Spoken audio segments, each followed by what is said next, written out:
Bismillahirrohmanirrohim. Assalamualaikum warahmatullahi wabarakatuh. Syukur alhamdulillah kita bisa berjumpa lagi di channel ini. Sholawat serta salam kita curahkan kepada junjungan Nabi kita Muhammad Sallallahu Alaihi Wasallam. Allahumma sholli ala Sayyidina Muhammad wa ala ali Sayyidina Muhammad. Harapan dan doa kepada saudaraku semuanya. Semoga selalu diberikan kesehatan, dilapangkan rizkinya, dipanjangkan umurnya, dan diampuni segala dosa-dosanya.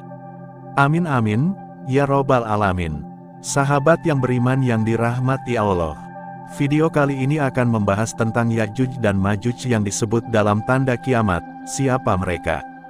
Kemunculan Ya'juj dan Ma'juj disebut-sebut sebagai salah satu tanda-tanda datangnya hari kiamat. Terutama datangnya kiamat kubro atau kiamat besar. Melalui surat Al-Kahfi ayat 94, Allah menyebut kaum ini sebagai kaum yang membawa kerusakan di muka bumi. Allah Subhanahu wa Ta'ala berfirman, mereka berkata, wahai Zulkarnain, sungguh, Ya'juj dan Ma'juj itu makhluk yang berbuat kerusakan di bumi, maka bolehkah kami membayarmu imbalan agar engkau membuatkan dinding penghalang antara kami dan mereka? Lalu, siapakah sebenarnya mereka? Ya'juj dan Ma'juj adalah manusia keturunan Nabi Adam alaihissalam yang tidak jauh berbeda dengan manusia sekarang. Namun, yang membedakan yakni sifat jahat, serakah, suka menghasut, kejam, dan licik yang dimiliki kaum Ya'juj dan Ma'juj. Bahkan, disebut dalam sabda Rasulullah Shallallahu Alaihi Wasallam bahwa mereka termasuk dalam barisan pasukan penghuni neraka.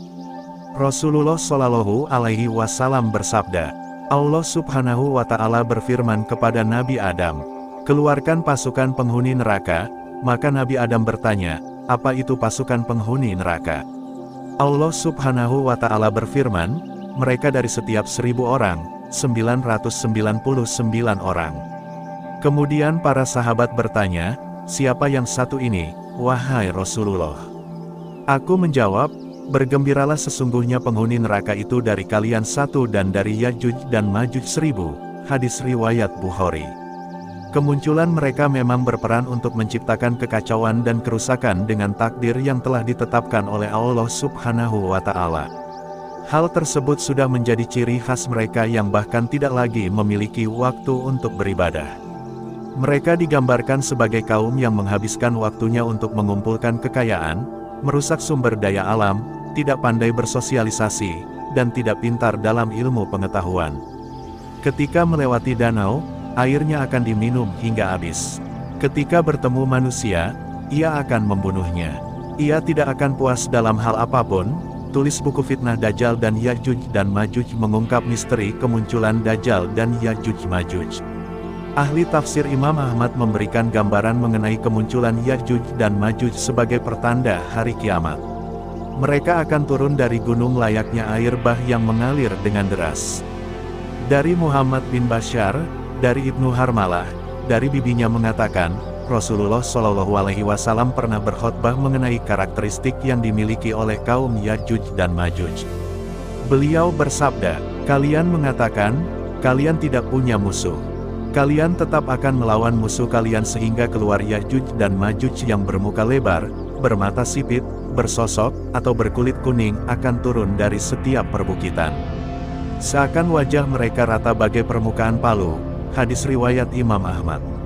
Bersumber dari sejumlah dalil, kaum ini sudah ada sebelum masa Rasulullah Shallallahu Alaihi Wasallam. Menjelang wafatnya Nabi Nuh alaihi salam, seluruh anaknya dipanggil oleh Nabi Sulaiman. Namun, dua anaknya yang bernama Ham dan Yafits tidak memenuhi panggilan tersebut. Yafits memilih untuk berhubungan intim dengan istrinya hingga membuat Allah Subhanahu wa Ta'ala menurunkan ganjaran pada mereka.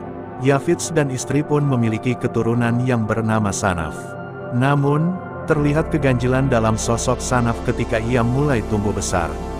Anak inilah yang kemudian disebut dengan Ya'juj dan Ma'juj.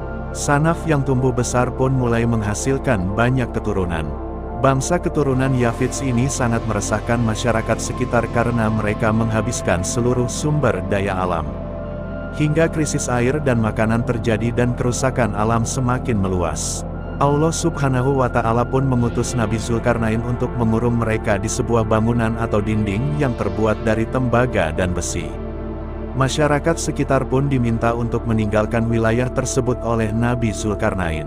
Allah juga menurunkan wahyu kepada Nabi Zulkarnain bahwa dinding yang dibuat akan terjaga kekuatannya hingga di waktu yang ditentukan Allah Subhanahu wa Ta'ala terbuka, yakni menjelang datangnya hari kiamat kubro. Tulis fitnah Dajjal dan Ya'juj dan Ma'juj, mengungkap misteri kemunculan Dajjal dan Ya'juj Ma'juj. Hingga saat ini, keberadaan Ya'juj dan Ma'juj masih dirahasiakan oleh Allah Subhanahu wa Ta'ala.